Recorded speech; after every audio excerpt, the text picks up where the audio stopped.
Good morning, Bucknutters. Welcome to the Bucknuts Morning 5 here on Friday, February 10th, 2023. I am Dave Biddle. I'm very happy joined by Jonah Booker for his usual Friday visit. A lot to get into. J-Buck, I do want to start off by just saying rest in peace to a great Buckeye, Demetrius Stanley, who passed away yesterday. Battled cancer for a while and got to know D a little bit when I first started doing radio. Some people might know I do some radio here in Columbus for 97.1. My first in-studio work there was with Demetrius Stanley and Anthony Rothman. Got to know him. Like I said, a great Buckeye filled with life and filled with energy and the human spirit, and he's going to be missed. So rest in peace, Demetrius. Great Buckeye. Gone too soon. All right. Feels a little trite to talk football after that, but we're going to talk some football. Now, the Buckeye defense improved statistically like a lot from 59th in the country, J-Book, to 14th nationally in total defense. But they didn't really play any good offenses, and then they got torched the last two games. So the question that we're going to get into is how much can they improve in the second year of the Knowles era, especially with James Laurinaitis coming on? Just how much do you think this defense will improve? Can it be a legit top 10 defense? What do you expect from this defense? Yeah, Dave, I do think it's going to be a top 10 defense. Make no mistake about it. When you look at this year as a whole, this past year, I do believe the defense got a little fat against some offenses that weren't very good. Once they did face some offenses with a pulse, they had their issues. To me, Dave, I'm looking at the additions in the secondary, which is going to be critical because if you look at the guys in the secondary that they're bringing in, it's going to fill a lot of holes. So I'm excited to see those guys coming in and helping out with those younger guys in their development. And then if you look at the linebackers, I think it's going to be a wash when it comes to the linebackers. I don't know how much more they're going to get as far as their ceiling as Tommy and Steele. Are those guys going to get better? I mean, they played pretty darn well last year, and I don't know if they hit their mark yet. So I do think it's going to be a wash when it comes to the linebackers and the defensive line, Dave. To me, I think the defensive tackles, that's going to be your key. If Tyleek and Mike Hall can stay healthy, those guys can continue to get stronger in the weight room. I think those guys have the potential to be absolute monsters. I mean, if you look at those guys, the way they're training this offseason, I think Tyleek got up to like 19 miles per hour at one point running. Mike Williams Mike got up there to about 19 as well, Mike Hall. So I just think that those guys had the potential to be absolute game wreckers in the Big Ten. Then the question mark, what are we going to get from Jack Sawyer? I know you and I have talked about Jack Sawyer, Dave, numerous times, and we're a little disappointed that he didn't really take that next step. A lot of people believe it's because he was playing out of position at the jack, and if he can get his hand in the dirt, he's going to be able to really take that next step. So he's a little behind on his development. So it's critical. Kenyatta Jackson, Amari Obar, those younger guys that we didn't see very much this year, can they take that next leap? Because if you don't, it's going to be a problem because offenses are going to be able to key on JT. If they're able to shift their protection towards him, they're going to need somebody who's going to be able to wreak havoc on the other side of the defensive line. What do you think, Dave, as far as the you know production getting better? The Jack Sawyer not really living up to the expectations yet, but a lot of people believe that's because he was playing out of position. What do you think? Yeah, he's got to play a lot better. I don't know if it was just because he was playing out of position, because I think, he was out there a lot. He wasn't just playing the jack. He did some traditional defensive end and just wasn't nearly as disruptive as I would have liked to see. And JT Tuimoloau, he showed flashes. Now, the question I want to ask you, get into the defensive backs in a minute. I think they did a great job in the portal, but since we're talking about this, I'm going to jump ahead. We saw flashes of it with Tuimoloau. I mean, the Penn State game, it might go down as the best individual defensive performance in Ohio State history, and that's not hyperbole when you look at everything he did. Really saved the game for the Buckeyes. Can he emerge as a superstar, though? I mean, can he emerge not just a guy that can like turn it on and have some great games here? Can he be a guy that's like in the discussion for like National Player of the Year defensively, or at least first team All-American, something like that? He absolutely can, Dave. But the main thing is he has to be consistent. There were times where he looked like the absolute best defensive lineman in America, the Penn State game, and then there were other times where he disappeared, where you didn't hear his name called quite a bit. So consistency is going to be the big thing. I would definitely like to see him develop more of an arsenal in his pass rush, instead of being, just a guy that relies on this athleticism and using the bull rush. Can you, you know, get you a rip move, get you a swim move, a spin move, to add it to your package. And if he can do that, Dave, there's no telling how good this guy can be, because if we all look at the history of Ohio State defense alignment when it comes to the Bosa brothers and the Chase Young, and I'm not saying this just to be talking out my butt here, but I truly think that JT is probably the most gifted athlete when it comes to all of those guys that have played a position. Now, all of those guys, I believe, are a little bit more ahead of him when it comes to being polished as a defensive lineman. But as far as freakish athleticism, remember, because he was a heck of a tight end in high school, a guy that also received Division 1 offers in basketball as well. I think his athleticism is off the charts, but he just has to bring the consistency, and he has to bring another weapon to his game as far as being a disruptor on the defensive line. So, I think another reason you and I are bullish in the second year, not only is it the second year of the Knowles era, these guys are a year older. Some of these young defensive linemen, like we're talking about Tyleek Williams, Mike Hall, JT Tuimoloau, Jack Sawyer, all those guys. And then the young guys coming up, Caden Curry, you mentioned Kenyatta Jackson, Amari Abor, Hero Canoe. All those guys are going to be a year older. It's the second year of the Knowles era. We believe in James Laurinaitis. So all that's good news. And you got Tommy Eichenberg coming back, which is absolutely huge. I don't know where they'd be if he didn't come back. And what did they need to do? They needed to beef up that secondary. And I think they did a great job in the portal. You get Jahad Carter from Syracuse, and then you follow it up by getting Davison Igbinosun, the freshman All-American from Ole Miss at corner. That, to me, is huge. And then you got to think Denzel Burke. Hopefully he's going to take that next step as a junior. Jordan Hancock as a junior. Jair Brown as a sophomore. And then you add Igbinosun in there. And maybe one or two of the true freshmen I know we're all high on, Jermaine Matthews and Calvin Simpson-Hunt can get out there. You don't want to count on true freshmen, though, obviously, but they did a fantastic job getting those two kids in the portal in the defensive backfield. Yeah, it was critical. To me, I think the Ole Miss transfer was the most important one. Mm-hmm. Just having another live body at the cornerback position, because the numbers there are scary thin. So we've seen Denzel Burke battle through injuries. We've seen Jordan Hancock obviously battle through injuries since he's arrived at Ohio State. So getting the Ole Miss kid who has he has the bullets been flying in the SEC, meaning that he was out there live, getting actual game reps. You know what you're going to get from him, which is a kid who has experience. The freshman, extremely talented, extremely talented. I'm really bullish on those two. I think they're going to make an impact. You never know. Cornerback position is hard to make an impact as a freshman, but we saw Denzel Burke look outstanding his freshman year. Came in and he really wasn't a true corner in high school. He was a guy that was a two-way player. Came in and performed extremely well. Jermaine Matthews and Hunt, those guys, I think they're coming in a little bit more polished than Denzel was straight out of high school. So it's going to be interesting. Matthews is already on campus, and Hunt, he's a kid that won't be there until the summer. So I think he's going to be a little bit behind schedule. But Jermaine Matthews, give me a tough Ohio corner that has that dog in him, Dave. All day, every day, because Ohio State program, when it comes to DBU, it's been on the back of those Ohio corners who have shown that dog in them. And I think that's what you're going to get from Jermaine Matthews. Not that you're biased yourself being a defensive back from Ohio, right? But you're Think so about right. it. I mean, just look at it. Look at him. Look at him. Denzel Ward. We can go on and on and on about the great corners that have come from the state of Ohio. Gary and Conley. Marshawn Lattimore. Yeah. And I know Jeff. Listen, I'm okay with taking great corners from Texas too, like Jeff Okudah and Calvin Simpson-Hunt. But no. But seriously though, Jermaine Matthews, I love that kid. You're right. I love that kid. And maybe he will be able to step up as a true freshman. I just like to have the other guys. You don't want to count on true freshmen, but right. Yeah, you're right. There's a chance that he could help. No doubt about it. All right. I want to get into this. We're going to answer some of the questions we have here, but I want to get into this. Okay.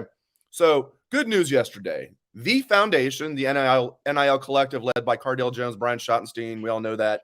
The foundation and the O Foundation, which is maybe a lesser known collective. That's the one that was started by O'Shaughnessy, and Ron Stokes is actually the president of that collective. Not that he's not a co-founder, but he is the president of the board. So that's great news. They're going to merge. That's awesome because everybody's got to be playing on the same team here, right? We all have the same goal. The collectives should all be on the same page and not be kind of competing against each other. We're going to get into cohesion next, but I want to get your thoughts first on that. The good news of the foundation and the O Foundation coming together. I mean, to me, I think it's great news, Dave. I felt like they were kind of overlapping. To be honest, I never really heard anything that the foundation was up to. Everything as far as the NIL space when it comes to Ohio State was always the foundation and the cohesion. I've never heard anything in regards to the O, but if they're able to bring a little bit more professionalism to the NIL collective and have some type of structure and having more bodies, that's the thing with Brian and Cardell. They need help.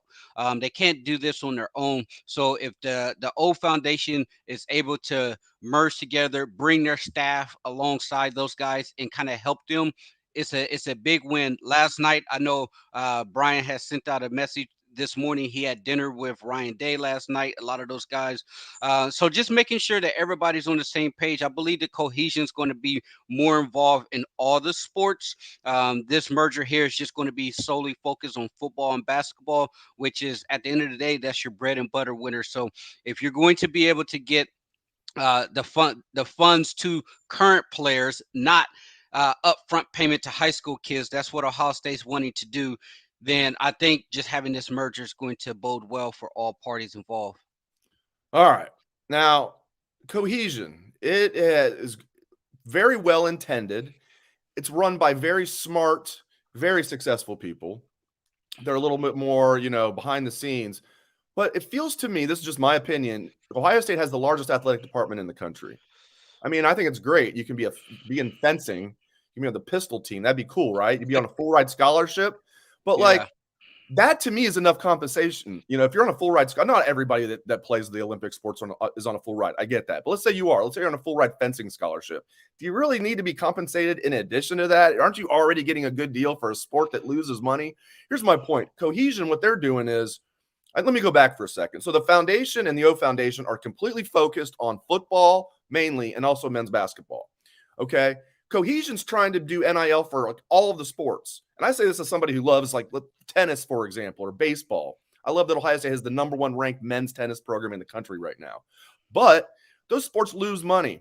Football is the engine that allows all of those sports to happen. Football is what we care about the most.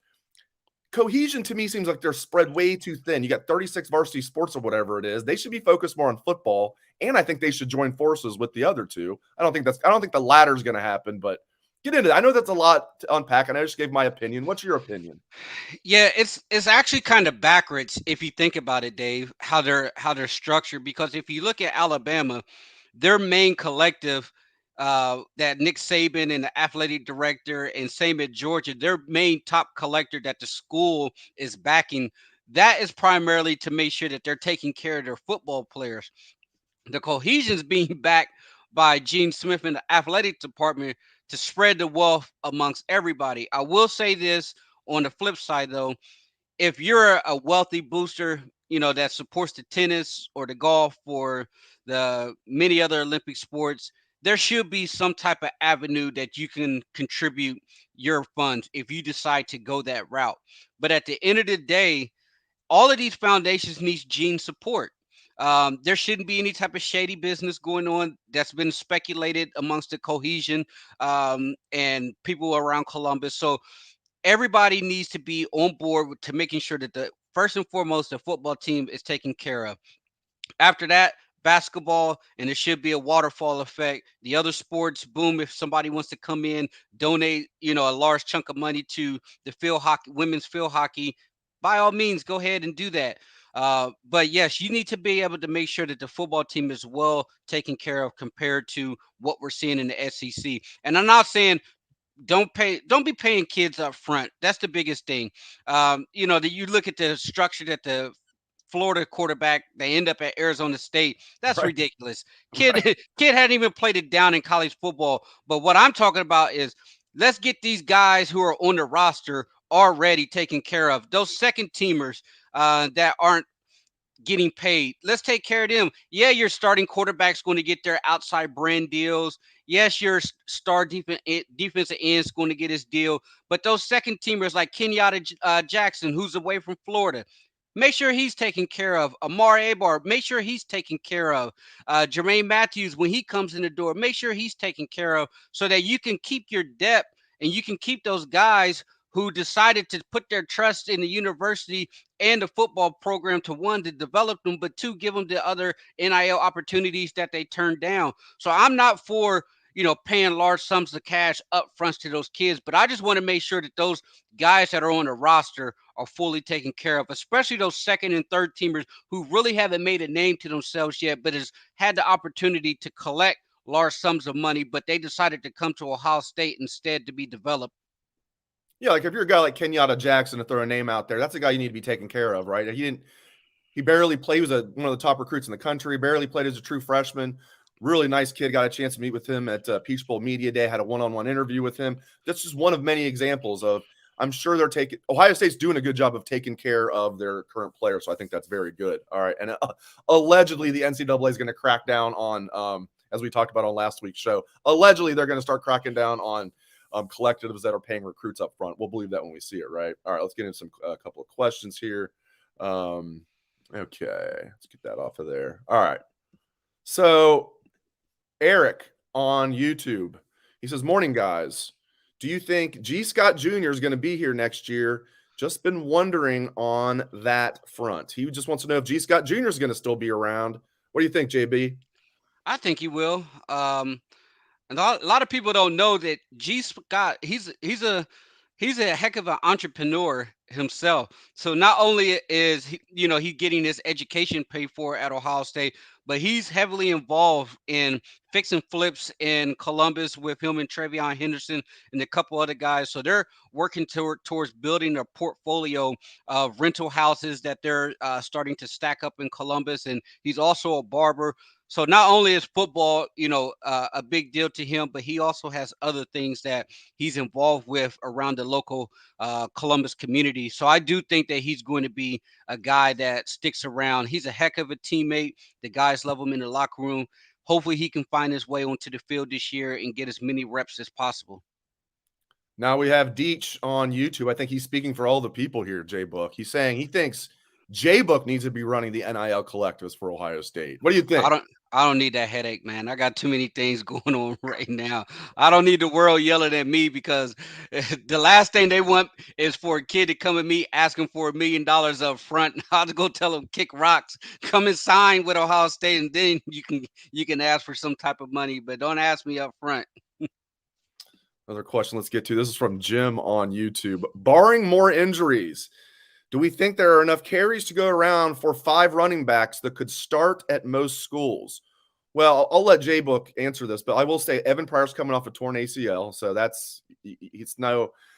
could be, as we all know from following football, that could be like Adrian Peterson where nothing happens, or it could be one of those things where it lingers, or it could be right in the middle where it's like 9 months, which is what it usually is. So I guess the good news for Evan Pryor is it happened. Good news is that it happened in camp. So theoretically, he should be fine by June, but we'll see. Hopefully he doesn't have any setbacks. And I wouldn't say Trainum could start at most schools. I mean, I like him, but all right, get into that. What do you think about the 5 running backs, J-Book?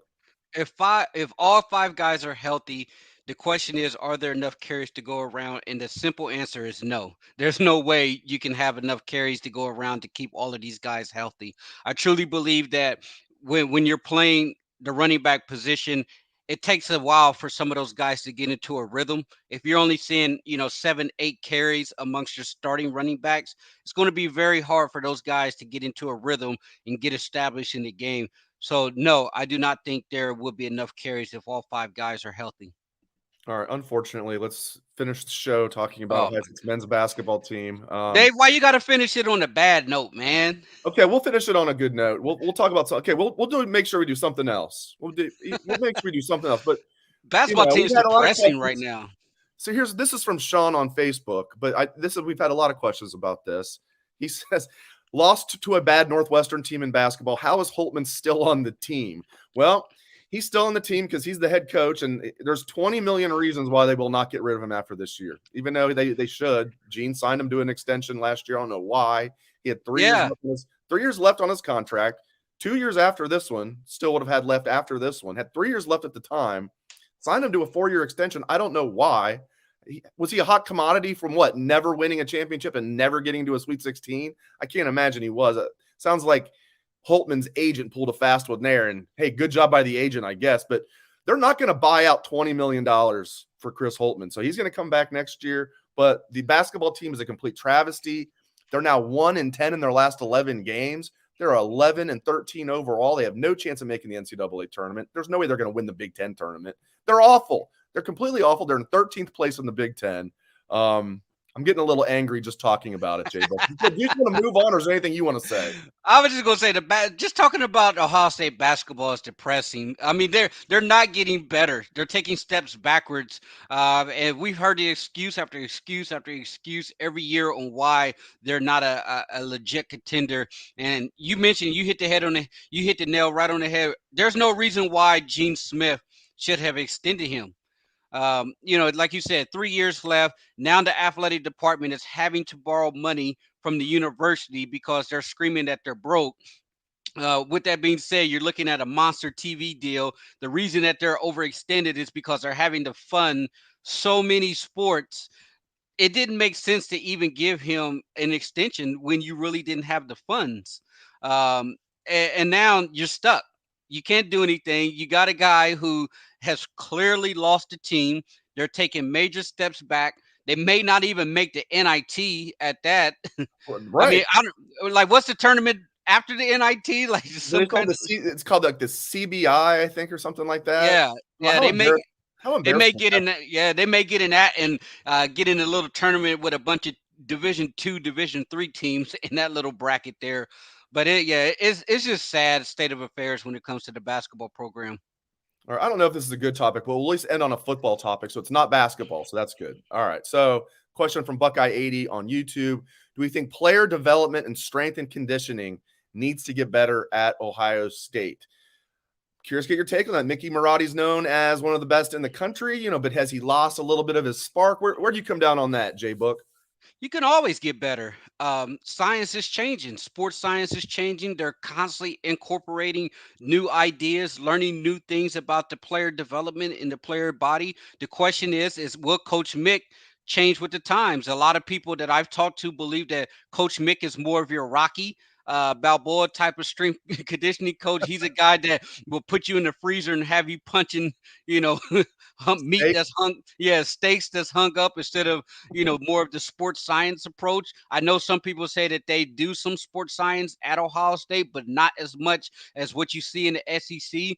So if you're just asking me theoretically, yes, they can get better. They should always go back and review why do we have so many injuries? Was it something that we did in our strength and conditioning program that may have put these guys at an elevated risk? What can we do to help limit the amount of injuries and just continue to build flexibility? Because I feel like sometimes, Dave, a lot of guys get so big that they lose a lot of their top end speed and flexibility. We saw it with Jack Sawyer this year. I feel like this kid needs to go sit in a hot yoga class and stretch out for all off season to work on getting a little looser in the hips. But yes, let those guys continue to develop. And if you're not developing and you're not progressing and you're not opening your mind to change, then you're falling behind.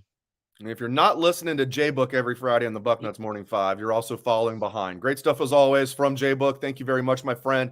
Thank you to all of the listeners and viewers. Appreciate you guys very much. Hope everyone has a great day.